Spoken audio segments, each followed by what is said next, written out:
Hi and welcome to this Can-Am off-road accessory comparison video.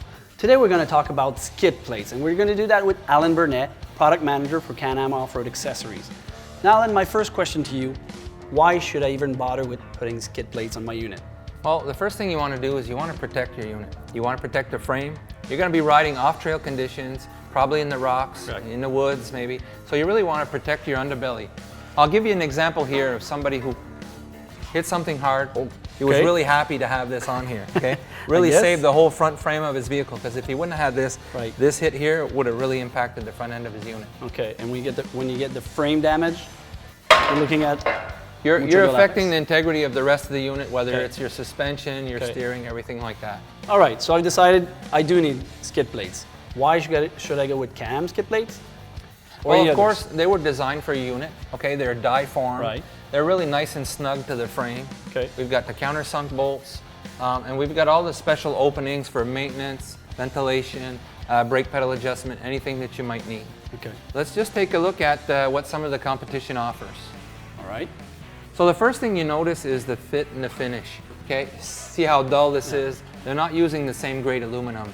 See these brake press marks? So that's bent by hand. You can see the weldments, also hand welding. So aesthetically, it doesn't go with the look of my new unit. Aesthetically, it's not really, the same as a nice OEM product. Okay, the bolts on the outside. So what does that do though? What's the problem with that? When you're sliding over rocks, after a year or so of sliding over rocks, if ever you need to take this off, try to put your wrench on that. It's not going to work so well. All right. Okay. Okay? Yep. Notice they have aluminum here at the front CV joints, and I'll show you what we've done. Even to help our CV joints. Notice the extra width they have.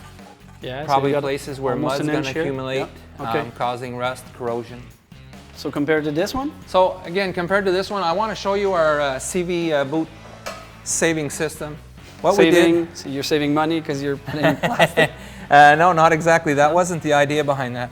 The idea behind this is plastic has a memory feature. So it bends back, and it'll bend back into place. Whereas aluminum, when you bend it, it's not going to come back. So near your CV joints, in the front and in the rear, if you hit something hard, you want that to bend back. You don't want that to go in and squish your CV, rip the boot open, potentially break the CV joint. Because there again, you're looking at a lot of dollars to change that. Exactly. Exactly. Now see these recesses? Okay. We specifically put those in. These are strengthening recesses. I thought it was only for the look. No, they do look cool, don't they? Yeah, they do. I know. So these strengthening recesses, what they do is they add a feature. I mean, every time you come and put a little dent or an indentation in a piece of metal, you add strength, much like the door of your car. Where there's an indent, it's much harder to push in.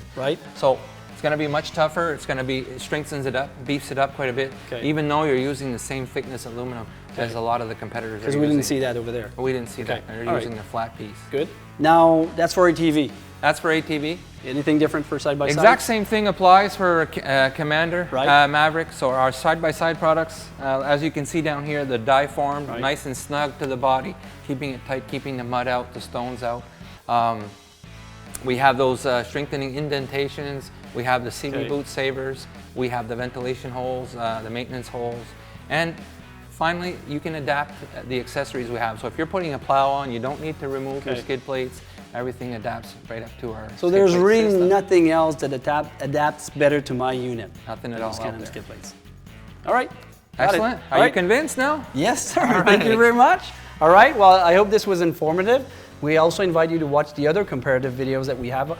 And on behalf of Alan and myself, thanks for watching, and we'll see you next time.